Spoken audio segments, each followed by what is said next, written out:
எத்தனையோ பேர் சரியா கவனிக்காம இந்தியன் பிளாக தலைகீழா வச்சிருக்காங்க. பட் அந்த நேஷனல் பிளாக காப்பாத்துறதுக்காக ஒருத்தர் தன் உயிரையே கொடுத்தாருன்னு சொன்ன ஞாபகம் வருதா? அவர் தான் கொடி காத்த குமரன். தமிழ்நாட்டுல கைத்தறி நெசவாளர் குடும்பத்துல பிறந்த குமாரசாமி முதலியார் இந்திய சுதந்திரத்துக்காக ரொம்ப தீவிரமா கலந்துட்டு இருந்தாரு.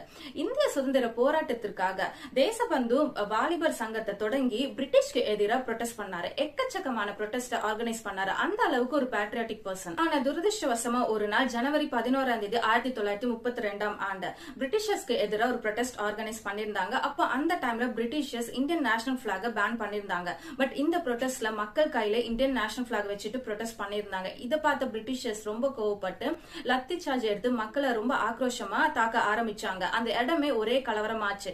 குமரன் ரொம்ப அதிகமா தாக்கப்பட்டாரு. பட் அந்த இடத்தை விட்டு எங்கேயும் போகாம கையில இருந்த நம்மளோட இந்தியன் நேஷனல் பிளாக டைட்டா புடிச்சிட்டே தன் உயிரை விட்டுட்டாரு. சோ அதுல இருந்து கொடிக்காத்த குமரனா என்னைக்கும் அழியாம இருக்காரு.